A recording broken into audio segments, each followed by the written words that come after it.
Use these phrases to combat quiet quitting. Number 1, questions that begin with what rather than why make them feel as though their voice matters, as though they're visible as opposed to invisible. And the feeling of invisibility, the feeling that I don't matter anyway, those are the driving factors as to why people quiet quit to begin with. They figure, why would I tell anybody? Who cares? Number 2, your as opposed to you. Here's what I mean by that. Listen to the difference between me saying to you, well, thank you. I really appreciate that you did that, as opposed to, I really appreciate your attention to detail. It's one of the reasons I enjoy working with you so much. Or, you did a great job. As opposed to, your passion comes through in everything that you do, including this simple brochure that you made. Do you know that? Again, when I'm talking about you, if I'm giving you a compliment, instead of simply saying, well, thank you, you have a great attention to detail, simply changing it to your forces me, the speaker, to go into a little bit more detail and make it more personable. Your attention to detail really shines through in everything that you do. Did you know that?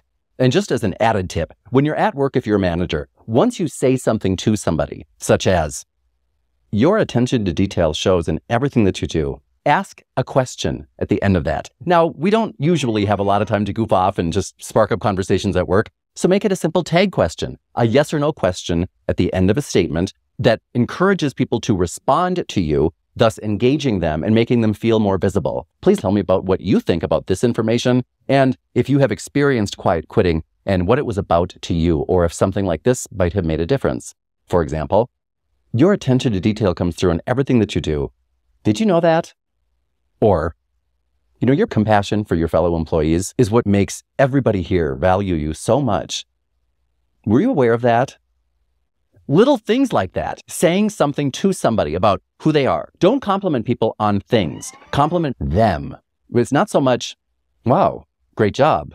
I'm complimenting the job. I appreciate your level of professionalism with which you do everything around here. Don't think that that goes unnoticed. I'm now complimenting you. So make sure when you are complimenting people, you compliment them. And if you can, at the end, add a tag question. Were you aware that people notice that so much? Did you know that everybody here notices that? Did you know that's one of the things people say about you? Little things like that make people all of a sudden feel visible.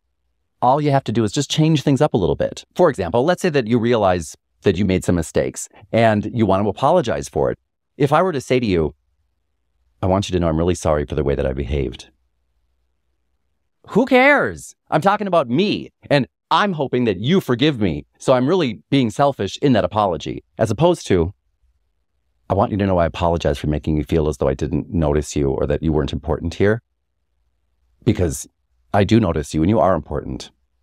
Totally different, right? Now I'm making it about what I did to you, how I affected you, how I made you feel. Generally, when we have to apologize to somebody, it's going to be for not what we did, but how we made them feel when we did what we did. So let's start with that. And when we apologize to people, I apologize for making you feel as though I didn't care. I apologize for making you feel as though you weren't important to me. I apologize for making you feel as though you were invisible. Now, if you really want to get forgiveness, not only say that you apologize for making people feel a certain way, but tell them why you did it.